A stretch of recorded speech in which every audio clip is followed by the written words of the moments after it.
ABCs for adults.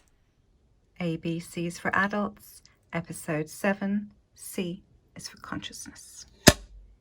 Hey guys! Welcome to another ABCs for adults. ABCs for adults. We've moved on to the C's now. We are on C's, the third letter of the alphabet. Mm-hmm. And C, as we learned I don't know if we actually did learn this one in school, but Francesca's drawn this beautiful candle in chalk. I think it's amazing. Thank you. So C is for candle, but it's also for consciousness.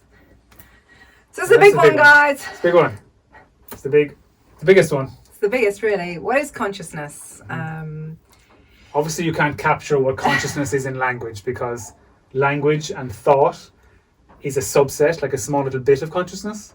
So you can't possibly hope to capture something that you're within, yeah. So something like you're within with something smaller. So it doesn't make sense, but we're going to have a stab at it. We can allude to it. We can point to it, and we can go from there. So just, it's for the purposes of us negotiating this particular platform, this particular reality, that we can actually allude to it and talk about it and interact with it, and kind of realizing its potential and power and its influence on our lives. So what is consciousness, Jen? The best definition that I've felt makes the most sense for me is that it's all potential. I like that one too. That it's all potential. So absolutely every single potential expressing itself endlessly. And kind of just there, poised potential. Yeah. This kind of so it's constantly reinventing itself in every moment, like recreating itself in every moment. Kind of like, lava coming up from the bottom of the sea. You see those pictures of in the ocean, and it's kind of bubbling up and then going hard. That's what's happening in every moment, isn't it? Like it's just expressing itself endlessly all the time. And in this particular game, this particular platform that we're in right now, this particular dimension, if you want to call it that, it's a subjective one. So consciousness, or all potential, has split itself into lots of little parts. Yeah, it's fractured itself. Yeah. Completely. And those little parts or fractures of itself are interacting with each other. Yeah, and experiencing themselves subjectively. Yeah, exactly. So the objective gets to experience itself and play make believe, Yeah. like or hide and seek. Or toys, yes, or hide and seek. Because you can't experience what you are unless you experience yourself from the outside, having forgotten what you are, and then experience the wholeness or the greatness of what you are. And we all are equally one part of consciousness, but also the entire thing. Because once we merge into the entire thing, you're also just That's the thing that kind of, I think, that stumped me until we experienced it, was that how can that paradox be? How can you be one of many, but also one? Because you let go of both concepts. You drop them both. Because the concept of separation is something that we've learned here on this reality that's a subjective thing, because the objective can't be separated. Can't feel that separation. So I don't know. It's very interesting. So we'd love it in the comments, guys. Got a few diehard commenters. It'd be great if you could. We're glad you're loving the videos, but it'd be great if you could say some of your experiences of how, if and when and how you felt this feeling of consciousness, of being, interconnected. A part and the whole at the same time. Yeah, it would be really great. And what your thoughts, because these are again our ABCs. These are only our ideas. None of them are new. I'll help you there. We've got them from our own experiences, of course, but also from wonderful teachers before us. So, we'd love to hear your point of view. Do you believe in this? Have you experienced this purple haze, as Hendricks like to call it, this kind of oneness feeling? So it's all potential. Some people like to call it God. Some people like to call it the universe, reality, the universe, oneness. I mean, it's just the dreamscape. The universe is nice, right? Universe, Dan, because that really is. Yeah, it's kind of it's a little bit more neutral, I suppose. But it's so sweet as well. It's like it's together in song. That's why I think universe, it's exactly. Lovely. Yeah. So like, because it is in itself base reality.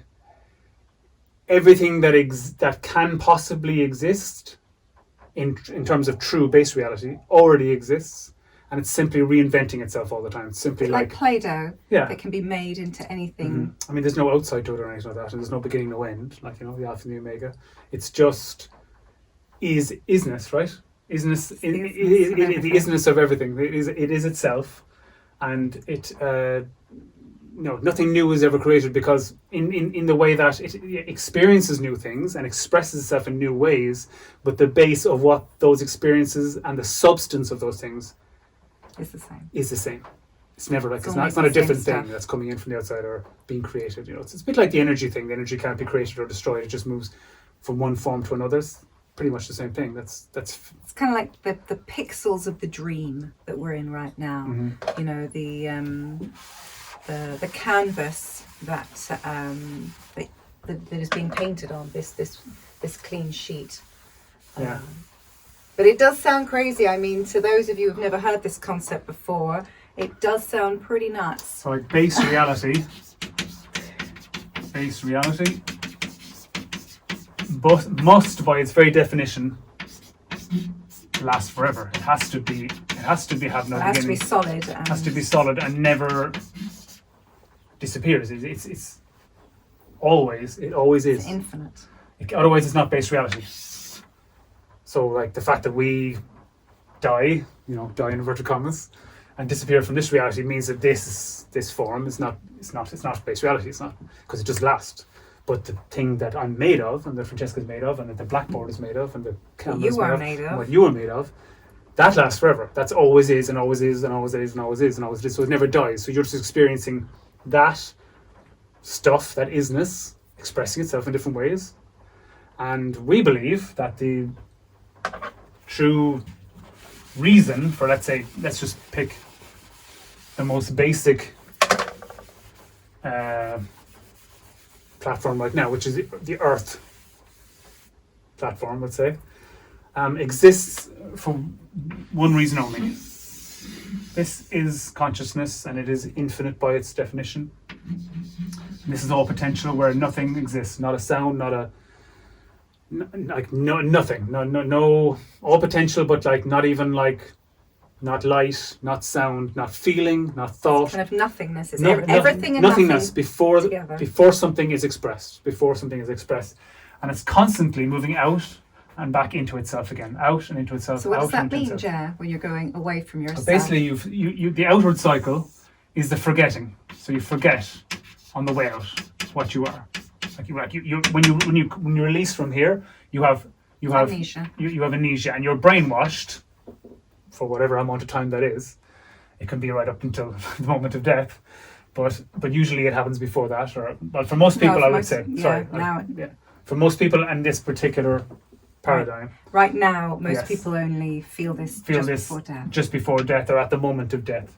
And then that's going to be changing with the awakening. Yes, of course. That is happening. So you remember on the way back, and the way back, and as I said, that can be just very short, or it can be very long. Like a person who've experienced enlightenment in this particular form forgets on the way out, gets brainwashed, is told what they are, which is completely which is what the universe wants. The universe wants to anchor us with our ego, with this. Ego has a purpose. So it's not even that it feels so real, because everything is as real as it can be. It's the context for reality. It's the fact that we think that what we're experiencing is all that there is.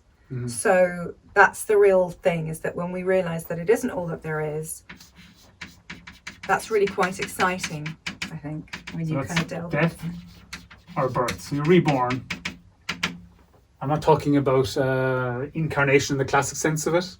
Because every moment in a way is an incarnation. It is and it isn't. It's very interesting. We're incarnation because, just to segue for a minute there, a lot of people believe, reincarnation has to do with how good or bad you are on this planet, and your comeuppance and your karma, which has never really made sense to us, because we thought, well, it's like the potter blaming the pot for being cracked when it just made it. So that doesn't really make sense. So you're blaming the pot for having the crack when you put the crack in the pot in the first place. And then you're saying that next time round you're going to be a lower species, a lower being. For acting according to their nature, which I created for you. It doesn't make, but also, to be honest, if you were created into a bird or even an insect that lasts a day, you have no memories of your past life of being a human Because being. of the amnesia occurs here. So I'd say to be a mayflower just to last the one day, or mayfly, sorry, the mayflower,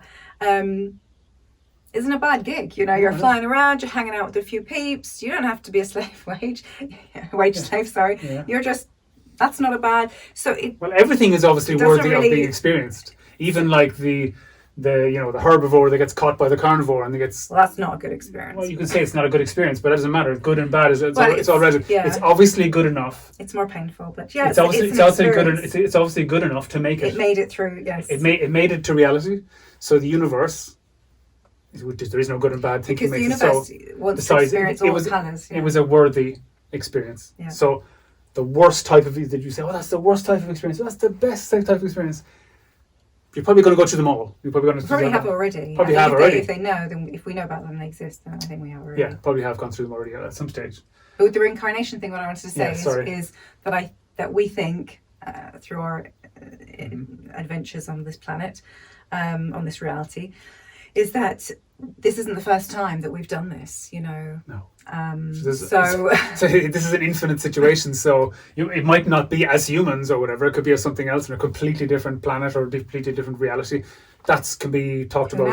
Just like our dreams are all different realities. Yeah. We don't just dream that we are the person who we are now in this exact life with this exact. Yeah. The rules change on a nightly basis. You fall for that. So you know. You fall for it totally. So a couple of times you've woken up in a dream. I haven't yet. Just a few vivid. That's what are they called again? Lucid dreaming. Lucid dreaming. Yeah. Where you wake up in the dream and you realise you're dreaming, and that is the purpose. That's what we're trying to do here, everybody. That's the purpose.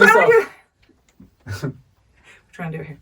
Yeah, it's to wake up in this dream and not take it so seriously because when you wake up and then you realise, like we all have moments of clarity and moments of kind of inspiration and enlightenment that can even last hours or days, but to feel that all the time, no matter what. Oh, the petit prince. Anyway, I want to wrap this up. Okay, so basically, this is the last bit that we want to talk about. Is that this is our life cycle, should we say? Is that we go from birth to forgetfulness to remembering to death. And out again, birth, and again, and out again. Forgetfulness, remembering death. Yeah. So we're kind of going to experience ourselves from the outside to then come back to ourselves. Go away from ourselves. Exactly. To come back to ourselves. To go away to. It's like hide and seek. Just experience what you are from the outside over and over and over again. Have as much experience as possible, and there's hopefully a lot of fun along the way.